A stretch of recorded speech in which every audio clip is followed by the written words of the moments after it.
That's the time to act. You say, Mr. Rohn, I'd like to have a library like yours. See if you feel strong about that. What you got to do is get the first book and then get the second book. Before the feeling passes and before the idea gets dim, action pronto, action immediate, action as soon as possible.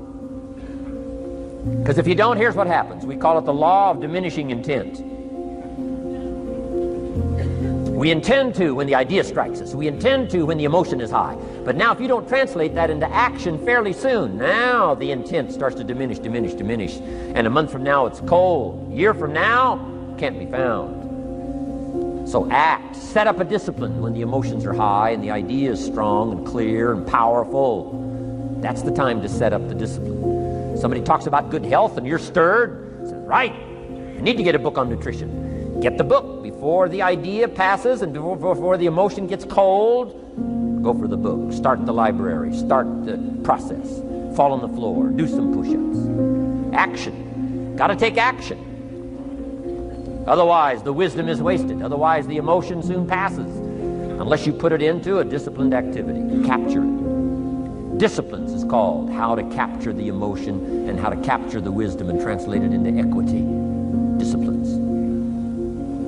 Now here's what's important about disciplines. All disciplines affect each other. In fact, here's a good philosophical phrase. Everything affects everything else. Nothing stands alone. Don't be naive in saying, well, this doesn't matter. I'm telling you, everything matters. There are some things that matter more than others, but there isn't anything that doesn't matter.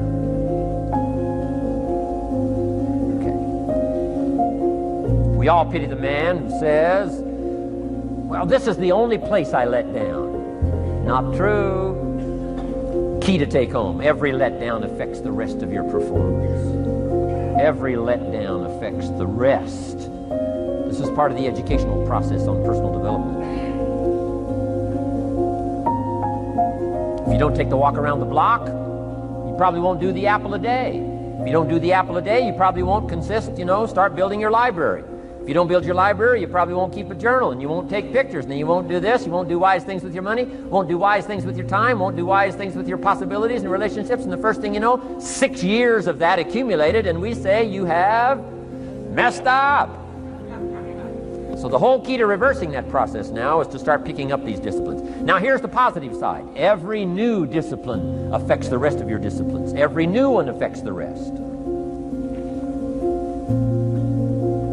That's why action is so important. The least action, the smallest action. Take it. Because when you start accomplishing and the value starts to return from that one action, it'll inspire you to do the next one and the next one and the next one. You start walking around the block, it'll inspire you to get an apple. Get an apple, it'll inspire you to get a book. Get a book, it'll inspire you to get a journal. Get a journal, it'll inspire you to grow, develop some skills. All disciplines affect each other. Every lack affects the rest. Every new affects the rest. The key is to diminish the lack and set up the new. And you've started a whole new life process. Key. Also, one more thought on discipline. Here's the greatest value of discipline. Self-worth. Self-esteem. People are teaching self-esteem these days, but they don't connect it to disciplines. The least lack of discipline, and it starts to erode our psyche. One of the greatest temptations is to just ease up a little bit, right? The slightest lack of doing your best starts to erode the psyche. Instead of doing your best, doing just a little less than your best. Sure enough, you say, well, it's just going to affect my sales. No, it's going to affect your consciousness. It's going to affect your philosophy. Now you've begun in the slightest way to affect your own philosophy. Here's the problem with the least neglect. Neglect starts as an infection, and if you don't take care of it, it becomes a disease. And the worst of all, when neglect starts, it diminishes our self-worth, our self-confidence, our self-value. You say, well, how can I get back my self-respect? I'm telling you, you don't have to go to 29 classes. All you have to do is start the smallest discipline that now corresponds to your own philosophy, like I should, and I could, and I will. No longer will I let neglect stack up on me so that I will have the sorry scenario 6 years from now, giving some excuse instead of celebrating my progress. That's the key to discipline. Okay? Let's get kids involved in the least of disciplines. One more, and then one more, and then another one, and then another one, and then some more. And the first thing you know, you're starting to weave the tapestry of a disciplined life into which you can pour more wisdom and more attitude and more strong feeling, more faith and more courage. Now you've got something, a vessel in which to put it. And now the equities start to flow.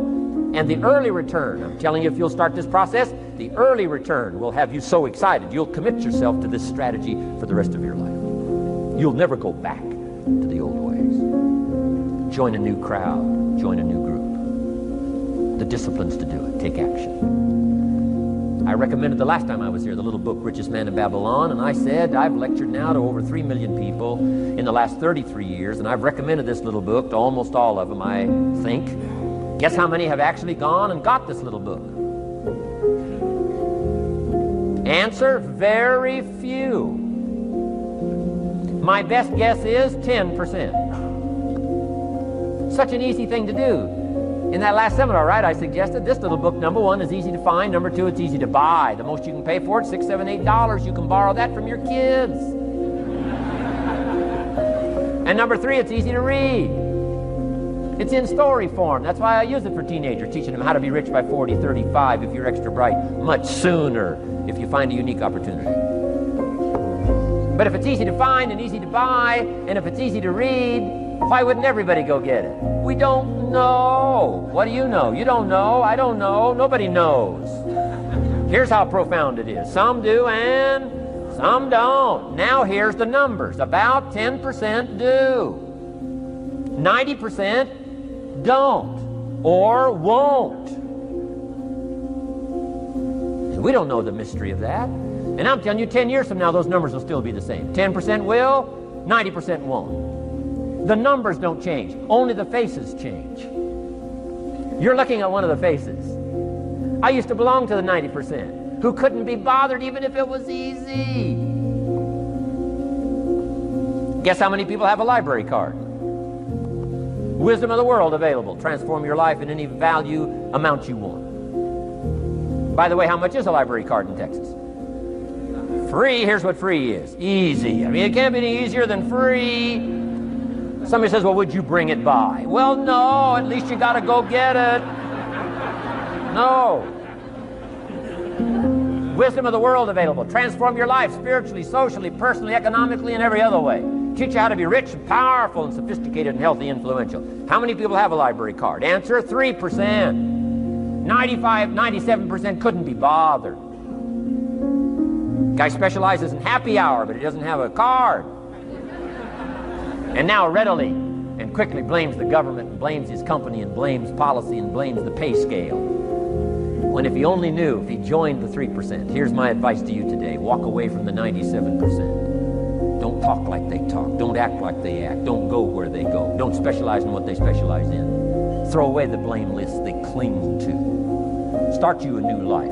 You say, well, is it as simple as getting a library card and join the 3%? And the answer is, of course. Of course. That's how easy this stuff is. This is so easy. It's so simple. It's not complex. You don't need a 2,000-year-old guru. You don't need multi-track affirmations. I'm telling you, don't. Affirmation without discipline is the beginning of delusion. Key. Don't let somebody sweep you into some contrary way to nature itself says, unless you labor the miracle of the seed and the soil and the seasons and God and all the other stuff that's available, sunshine and rain, that's not available to you by affirmation. It is only available to you by labor. So labor well.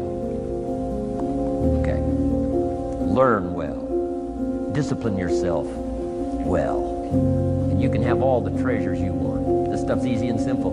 It's not ocean waves and seagulls. You don't have to move to Sedona where all the force fields come together in Arizona. Let's teach our kids the simple ways to transform their health, number one. Their economics, number two. Their ability to communicate, number three.